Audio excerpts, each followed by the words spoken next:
quiero invitarles a que abran sus Biblias en el Evangelio según San Juan para continuar nuestra serie en el Evangelio de Juan, Jesús, la luz de la vida. Jesús, la luz de la vida. Este es el mensaje número 13. El mensaje se llama Expuesto y Perdonado. Juan capítulo 8, versículos del 1 al 11. Pero Jesús se fue al monte de los olivos. Al amanecer se presentó de nuevo en el templo. Toda la gente se le acercó y él se sentó a enseñarles. Los maestros de la ley y los fariseos llevaron entonces a una mujer sorprendida en adulterio y poniéndola en medio del grupo le dijeron a Jesús: Maestro, a esta mujer se le ha sorprendido en el acto mismo de adulterio. En la ley Moisés nos ordenó apedrear a tales mujeres. ¿Tú qué dices? Con esta pregunta le estaban tendiendo una trampa para tener de qué acusarlo. Pero Jesús se inclinó y con el dedo comenzó a escribir en el suelo. Y como ellos lo acosaban a preguntas, Jesús se incorporó y les dijo: aquel de ustedes que esté libre de pecado, que tire la primera piedra. E inclinándose de nuevo, siguió escribiendo en el suelo. Al oír esto, se fueron retirando uno tras otro, comenzando por los más viejos, hasta dejar a Jesús solo con la mujer que aún seguía allí. Entonces él se incorporó y le preguntó: Mujer, ¿dónde están? ¿Ya nadie te condena? Nadie, Señor. Tampoco yo te condeno. Ahora vete y no vuelvas a pecar. Oremos. Nuevamente, Padre, queremos pedirte que tú abras nuestros ojos para ver las maravillas que hay en tu palabra y que tu Espíritu Santo te guíe a toda verdad. Amén. Amén. Larry Nassar fue médico de la Federación de Gimnastas en los Estados Unidos y hace 3 años fue llevado a juicio por haber abusado de 332 mujeres. En el documental de HBO que trata este caso, de veras es muy impactante. Pero sobre todo es impactante cuando empiezan a salir los abusos de este hombre, que muchas mujeres, madres de gimnastas, estuvieron defendiéndolo. Cuando se expuso el pecado, cuando se expuso el abuso, muchas personas no lo creían. Yo creo que tú sabes quién fue el sacerdote Marcial Maciel, quien creó los Legionarios de Cristo, y que hace algunos años la Iglesia Católica, en una investigación oficial, declaró que él había abusado de 60 menores. Pero también, si recuerdas, cuando esto sale a la luz, cuando esto es expuesto, hubo mucha gente que estaba defendiendo al sacerdote Maciel, diciendo que eso no era cierto, que eran puras calumnias. Alguien dijo que no sabemos cómo reaccionar cuando es expuesto un pecado muy grosero. No sabemos cómo reaccionar. En una encuesta de un ministerio cristiano llamado Lifeway en los Estados Unidos, dijeron que el 38% de las mujeres no se sentían seguras en caso de mujeres solteras, mujeres cristianas, no se sentían seguras en caso de que salieran embarazadas sin casarse, de ir a la iglesia y exponer su caso, porque creían que iban a recibir condenación en lugar de gracia. En este pasaje, encontramos el pecado expuesto de una mujer y vemos cómo Jesucristo va a lidiar con esto. Por lo tanto, la pregunta de esta mañana es, ¿cómo lidias con el pecado expuesto? ¿Cómo lidias? ¿Cómo tratas con el pecado expuesto? Y vamos a ver tres cosas. Número uno, la inclusividad de ser expuesto. La inclusividad de ser expuesto. Número dos, la vergüenza de ser expuesto. Y número tres, la gracia de ser expuesto. ¿Cómo lidias con el pecado expuesto? Número uno, la inclusividad de ser expuesto, la vergüenza de ser expuesto y número tres, la gracia de ser expuesto. Así que vayamos al punto número uno, la inclusividad de ser expuesto. En primer lugar, ¿a qué me refiero con inclusividad? Inclusive, me refiero a incluir, me refiero a que todos estamos incluidos en esto. ¿Y por qué esto es importante? Pues porque somos muy exclusivos con respecto a los pecados. Nos gusta hacer categorías de pecados y decimos que hay pecados grotescos, pecados mayores y pecados pequeños. De hecho, la Iglesia romana tiene dos categorías, los pecados veniales y los pecados mortales. Esto nos enseñan las Escrituras. Pero somos exclusivos. Nos encanta hacer categorías de pecados. Y en este pasaje encontramos que hay un pecado que sobresale. Sobresale el pecado de adulterio.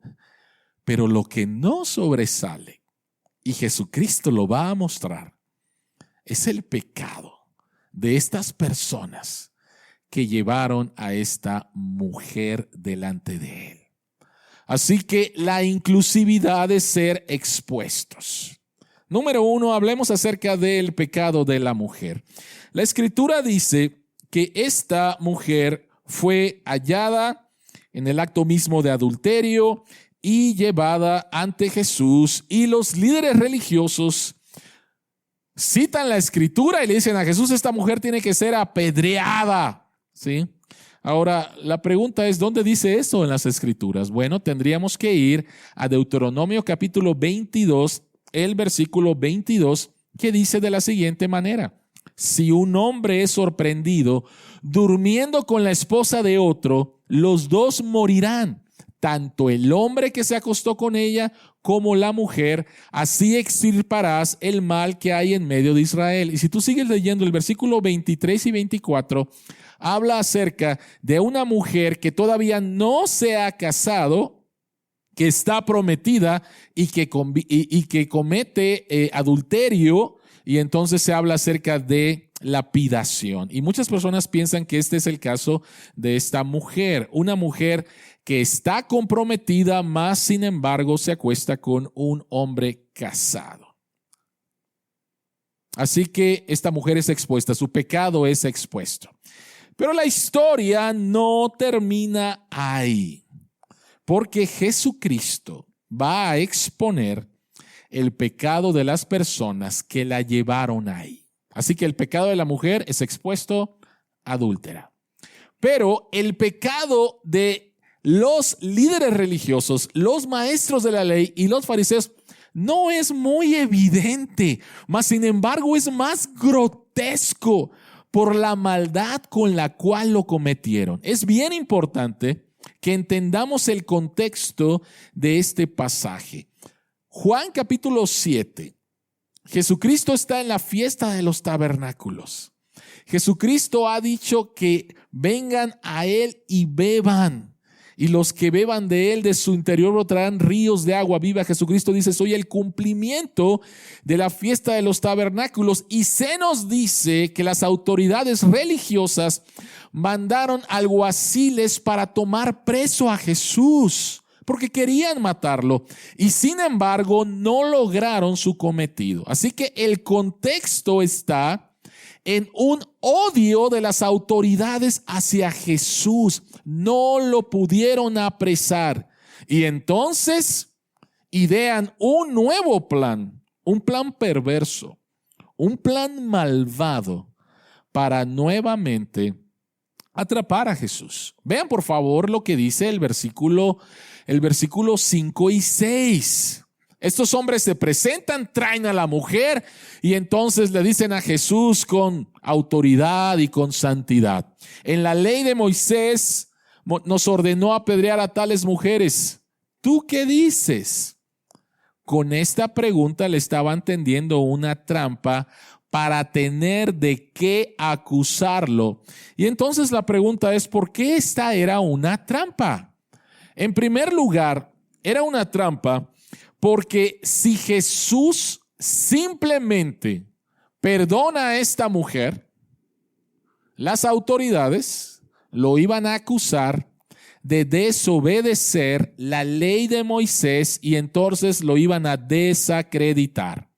Moisés nos dijo, entonces si Jesucristo hubiera dicho simplemente, mujer, te perdono, lo iban a acusar, lo iban a desacreditar e iban a decir que Jesucristo no cumple con la ley. Pero por el otro lado, si Jesucristo dice, ok, vamos a apedrearla, hubieran acusado a Jesucristo ante la ley romana, porque los romanos no permitían que el pueblo que los judíos ejercieran esa clase de acción. No podían tener la pena capital. Así que si Jesucristo hubiera accedido y hubieran lapidado a esta mujer, lo hubieran acusado ante los romanos. Y aparte de eso, estarían comprometiendo las enseñanzas de gracia de Jesús. Imagínate si Jesucristo hubiera dicho, órale, vamos a agarrar las piedras. ¿Qué otra persona con sus pecados se hubiera atrevido a acercarse a Jesús? Nadie. Así que era una trampa muy ingeniosa. Ellos pensaron que Jesucristo iba a caer. Entonces, por favor, el traer a esta mujer, el trasfondo, es un plan perverso y un plan malvado de estos hombres. Y Jesucristo va a exponer su perversidad, su maldad y su pecado. En primer lugar, la ley rabínica decía que para acusar a una persona o a los dos, a los adúlteros, los testigos deberían de estar presentes. No es de que me imagino, creo, los vi. No. Los testigos deberían de estar presentes en ese contexto. Entonces, por favor, quiero que empieces a pensar en el plan que tramaron. Casi donde ustedes se esconden en el closet, los testigos, vamos a llevar a este hombre, a esta mujer, y cuando estén acostados ustedes salen y los acusan. ¿Se dan cuenta de la perversidad de estas personas?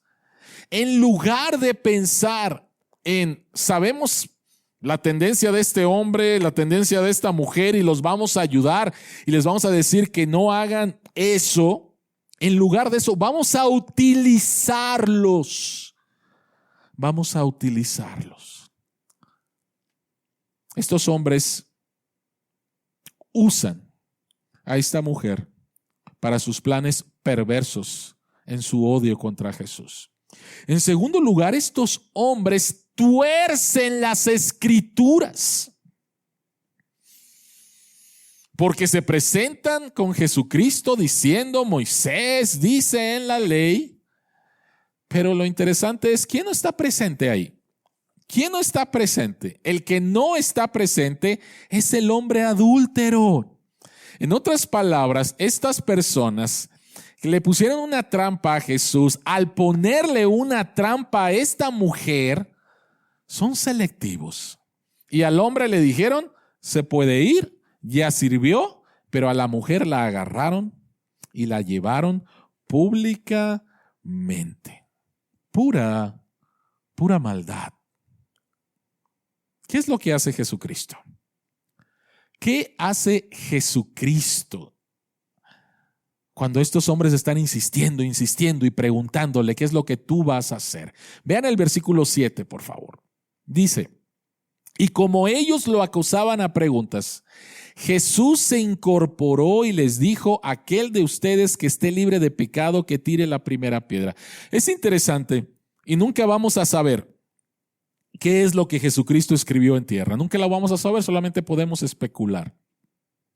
Pero Jesucristo, que conoce los corazones y las intenciones de nuestro corazón, de todas nuestras acciones, me puse a pensar que posiblemente Jesucristo al agacharse y empezar a escribir en el suelo, Jesucristo estaba avergonzado de estos hombres, de lo que estaban haciendo.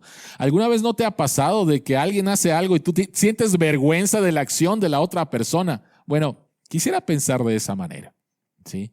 Jesucristo está avergonzado de que estos hombres, líderes religiosos, expertos en las escrituras, hombres morales y llenos de autojusticia, utilicen a una mujer para sus planes perversos. Y entonces Jesucristo, ante tanta insistencia, les dice, aquel de ustedes que esté libre de pecado, que tire la primera piedra. Ahora, ¿qué es lo que Jesucristo está diciendo? En primer lugar, Jesucristo no está diciendo que debes estar sin pecado para hacer una acusación. Jesucristo no está diciendo eso. Y tampoco Jesucristo está desacreditando la ley. Entonces, ¿qué es lo que Jesucristo está diciendo? Me gustaría leer un comentario de un pastor que se llama Richard D. Phillips. Y él dice que en su respuesta Jesucristo está citando en primer lugar el libro de Deuteronomio, capítulo 17, el versículo 7, que dice lo siguiente: los primeros en ejecutar el castigo serán los testigos y luego todo el pueblo. Así extirparás el mal que está en medio de ti. Este pastor dice que Jesucristo está citando de alguna manera este pasaje. A ver, los testigos que pasen y que lo hagan, y el que esté libre de pecado, que tire la primera piedra. El comentario es este de el pastor Richard Phillips. Los primeros en arrojar la piedra serían los testigos, pero ellos debían estar libres de cualquier asociación con el crimen en sí. Lo más importante es que Jesús elevó la discusión del nivel procesal al nivel moral. Y allí estos hombres malvados no pudieron permanecer de pie. Jesús siempre eleva el nivel de la forma a la sustancia, del espectáculo exterior a la realidad interior, con el efecto de que toda pretensión de justicia propia no tiene ninguna posibilidad ante Él. El hecho de que estos hombres se fueron alejando uno tras otro era una indicación de que con la palabra de Jesús y en sus conciencias, estos hombres se sintieron acusados y avergonzados también de inmoralidad sexual. Entonces, los líderes religiosos pecaron al ser completamente injustos con la mujer, usando a la mujer, no fueron compasivos con la mujer, al torcer las escrituras para sus motivos malvados, y eran culpables también de inmoralidad sexual. El pecado de la mujer es expuesto. El pecado de los escribas y de los fariseos es expuesto. El único que está sin pecado es Jesús. Y lo que Jesucristo nos quiere enseñar, en tercer lugar, es que el pecado es pecado. delante de Dios no hay categorías de pecados. Estos hombres se presentaron confiando en su autojusticia, en su moralidad, y Jesucristo les revela que están llenos de pecado y de maldad. A nosotros nos encanta hacer esta clase de categorías. A nosotros nos gusta decir, sí, soy un pecador, pero no soy como fulano. ¿Recuerdas lo que pasó hace algunas semanas? Acerca de que lo nuestro es cooperación, pero no corrupción. ¿Te acuerdas quién lo dijo? Nos encanta pensar que no somos tan malos cuando nos tocan nuestro pecado. Los otros sí son malos, los otros sí son corruptos. Nosotros no. Esto me recuerda a una historia que pasó en los Estados Unidos. Un hombre se estaciona en el autoservicio para comprar pollo Kentucky. Y entonces ordena y le dan la caja. El hombre se retira en su coche. Cuando abre la caja de pollo se da cuenta que le dieron la caja llena con el dinero de las ventas de ese día. Así que el hombre se regresa y habla con el gerente y le dice, oye, se equivocaron, mira, aquí está todo este dinero. El gerente se quedó impresionado de la honestidad de este hombre y dijo, ¿sabes qué? Déjame llamar inmediatamente al periódico para decir lo que hiciste. ¿Qué honestidad la tuya? Pero el hombre le dijo, no hagas, no quiero que nadie sepa lo que hice, porque con la mujer con la que estoy no es mi esposa. O sea, la inclusividad de ser expuesto significa que todos estamos en el mismo barco cuando se trata del pecado. Jesucristo dijo en Mateo capítulo 7, versículos del 1 al 5, no juzguen a nadie para que nadie los juzgue a ustedes. Porque tal como juzguen se les juzgará y con la medida que midan a otros se les medirá a ustedes. ¿Por qué te fijas en la astilla que tiene tu hermano en el ojo y no le das importancia a la viga que está en el tuyo? ¿Cómo puedes decirle a tu hermano, déjame sacarte la astilla del ojo cuando ahí tienes una viga en el tuyo? Hipócrita, saca primero la viga de tu ojo y entonces verás con claridad para sacar la astilla del ojo de tu hermano. ¿Qué significa este pasaje? Significa de que antes de ir y poner tu dedo acusador sobre el pecado de alguien, debes de examinarte a ti mismo.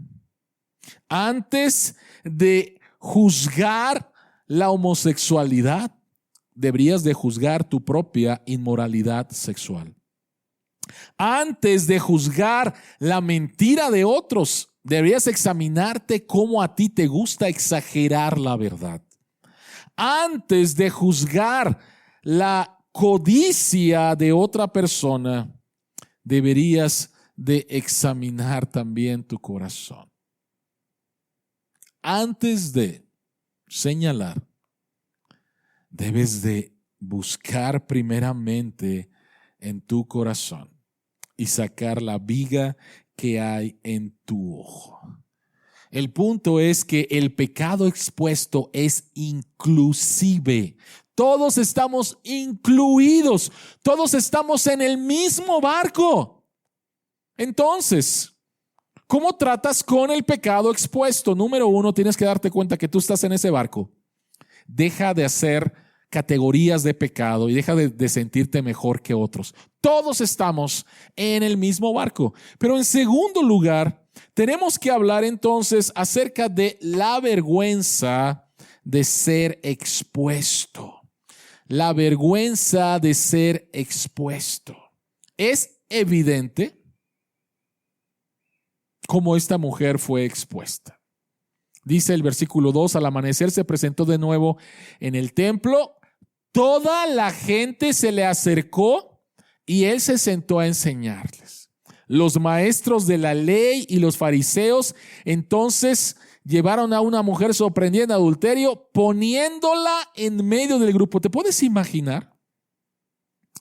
¿Te puedes imaginar a esta mujer sacada de la cama, medio vestida, llevándola ante una multitud y diciendo, esta mujer es una adúltera. No me puedo imaginar el sentimiento de vergüenza de esta mujer, los pensamientos que tendría. ¿Habría en la multitud alguien que la conociera? No me puedo imaginar la vergüenza pública que experimentó esta mujer, la humillación pública que experimentó esta mujer. Pero también los fariseos y los escribas de la ley fueron humillados, avergonzados públicamente, porque ellos se fueron retirando uno tras otro, avergonzados, acusados por su propia conciencia, por la palabra del único santo. Y ellos abandonaron la escena, avergonzados. Ahora, esto nos lleva a una pregunta, y es, ¿por qué nos sentimos avergonzados cuando el pecado es expuesto? ¿Por qué nos sentimos avergonzados cuando el pecado es expuesto? Y la razón es que la vergüenza es miedo a ser expuesto. Yo creo que tú lo entiendes. Porque cuando tú has hecho algo malo, tienes miedo de que alguien lo sepa. Tienes miedo de ser expuesto. La vergüenza es miedo a ser expuesto, pero la pregunta es, ¿de dónde viene la vergüenza? ¿De dónde viene la vergüenza? Entonces tenemos que ir nuevamente a Génesis capítulo 2 y capítulo 3. En Génesis capítulo 2 se nos dice, versículo 2, capítulo 5, versículo 25, después de que vemos toda la armonía en la creación, todo el shalom en la creación, vemos que está el hombre y la mujer desnudos. Dice, en ese tiempo el hombre y la mujer estaban desnudos, pero ninguno de los dos sentía vergüenza. Y la pregunta es, ¿qué significa eso? ¿Por qué no sentían vergüenza? Bueno, Dios nos diseñó para ser conocidos, para ser transparentes, para ser vulnerables. Y antes de la caída no había nada que esconder. Por lo tanto, no había nada de qué avergonzarse. Dios nos diseñó para ser conocidos, para ser transparentes. Tristemente, con la entrada del pecado, esto lo cambió todo. Porque Génesis capítulo 3, el versículo 10 nos dice, después de que Adán y Eva pecan, Dios baja y los busca. Y entonces Adán le contesta a Dios, después de que Dios le dice, ¿dónde estás? El hombre contestó, escuché que andas por el jardín y tuve miedo porque estoy desnudo. Por eso me escondí. Tenemos que notar aquí entre Génesis 2:25 y Génesis 3:10 lo que cambió y lo que no cambió. A ver, ¿qué es lo que no cambió? Génesis 2:25 están desnudos. Génesis 3:10 están desnudos. Eso no cambió. Lo que sí cambió es que ahora están avergonzados. Ahora tienen miedo. Ahora quieren esconderse de Dios. Eso fue lo que cambió. El esconderse es el resultado natural de la vergüenza. Creemos que lo peor que nos puede pasar es ser expuestos. Creemos que lo peor que nos puede pasar es ser expuestos. ¿Por qué? Porque si me conocieras realmente, a lo mejor me rechazarías. Porque si me conocieras realmente, no me amarías. Y entonces tenemos miedo. Y entonces queremos escondernos. Entonces tenemos vergüenza.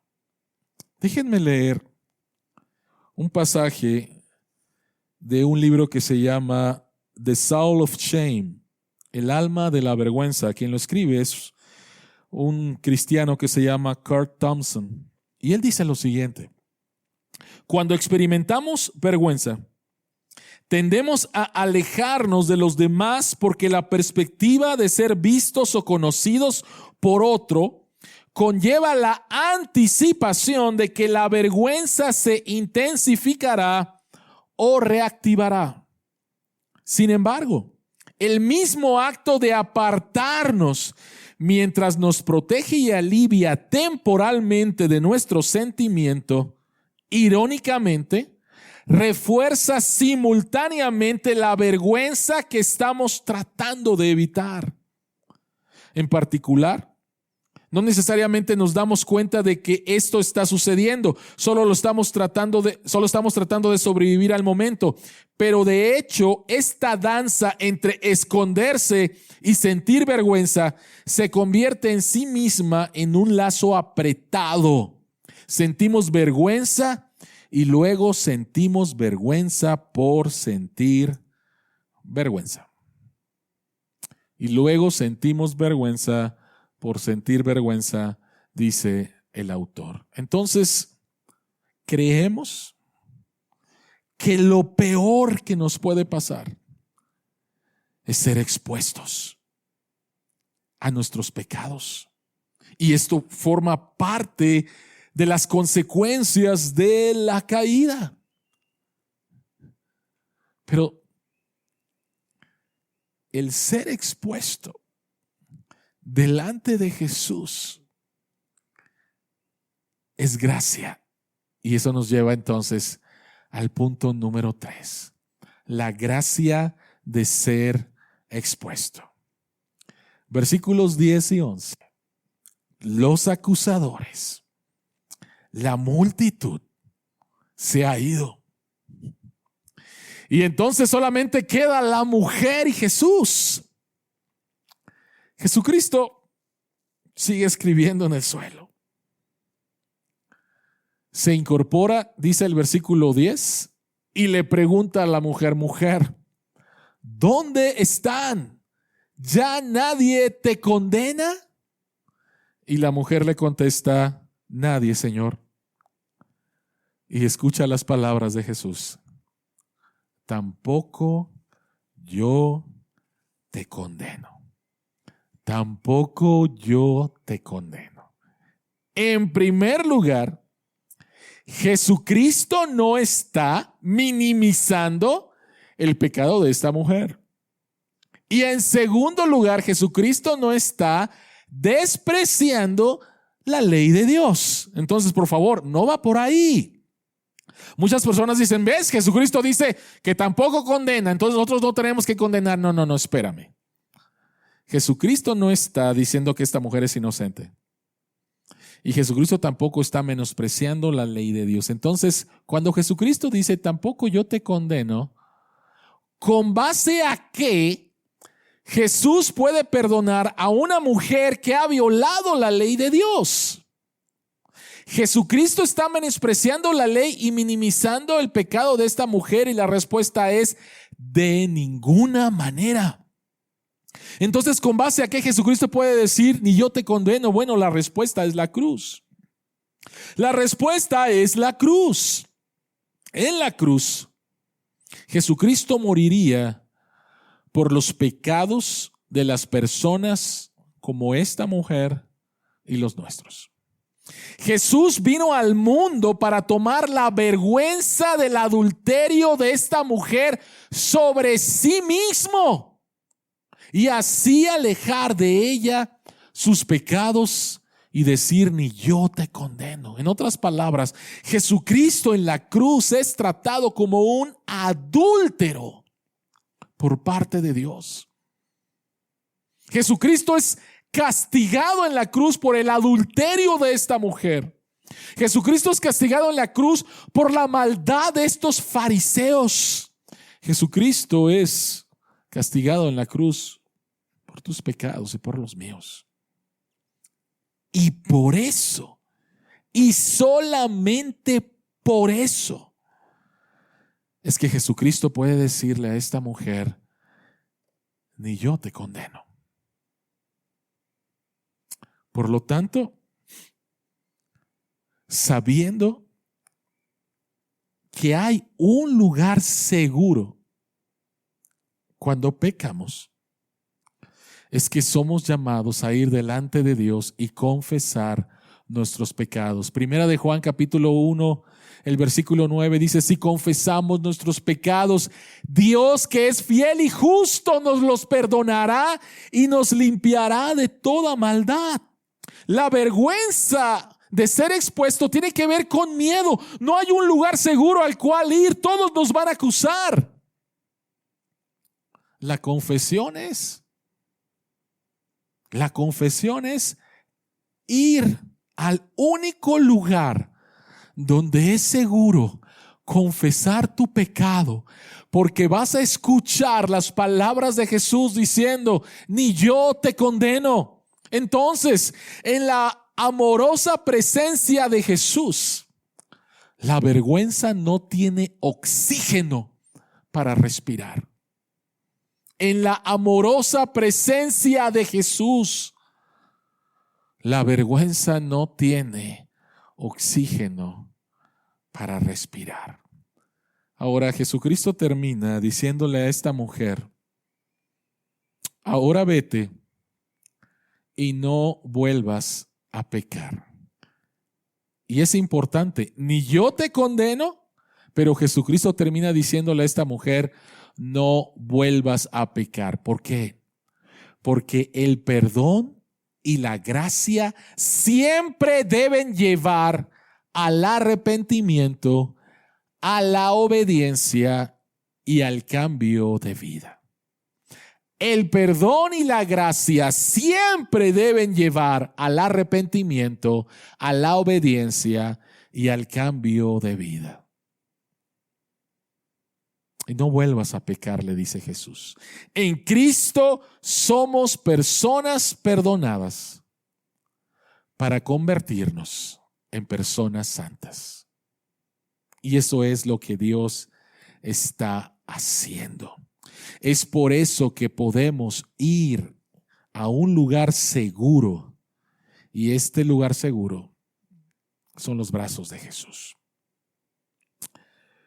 Junio de 1983. Carla Faye Tucker, de 23 años, junto con su novio Daniel Garrett, estaban drogados, entran a una casa y asesinan de una manera salvaje a una pareja. Más de 23 puñaladas en uno de estos cuerpos. Se tardaron 1 mes y medio en apresarlos. Los llevan a la cárcel, los juzgan y la condena es la pena capital, la pena de muerte. Y sobre todo causó mucho ruido en el estado de Texas, porque esta mujer, Carla Faye Tucker, iba a ser la primera mujer en ser condenada a la muerte desde la guerra civil. A los 3 meses de estar en la cárcel, Carla acude a la capilla de la cárcel, y en la capilla de la cárcel un grupo de cristianos, a través de marionetas, presentan el evangelio. Ella se roba una Biblia de la capilla, no sabía que la podía pedir gratis, se roba una Biblia de la capilla, regresa a su celda impactada por el mensaje del evangelio a través de unas marionetas y cae de rodillas pidiéndole perdón a Dios. Ella dijo lo siguiente: cuando creí en Cristo, el peso de lo que había hecho me pegó muy fuerte. Empecé a llorar. Hasta ese momento no tenía idea de lo que había hecho. Pero cuando creí en Cristo, me di cuenta de lo horrible de la maldad de mi acto. Y caí llorando y pidiéndole perdón a Dios.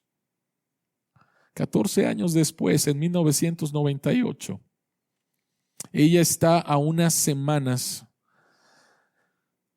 de que acaben con su vida por una inyección fatal. Ella había experimentado un cambio de vida completo. De hecho, se casa con el capellán de la cárcel. Su vida es completamente transformada. Y unas semanas antes, Larry King le hace una entrevista para CNN. Y Larry King no podía creer acerca de esta mujer. Y Larry King creía que la experiencia de esta mujer era simplemente una conversión de cárcel. En otras palabras, me voy a hacer cristiano para que reduzcan mi condena y que me vaya un poquito mejor. Él no creía y le hace una serie de preguntas. Larry King le pregunta, ¿no estás deprimida? Y Carla contesta, no estoy deprimida, un poco cansada a veces, pero no deprimida. King le pregunta, ¿no eres pesimista? Carla contesta, no estoy pesimista.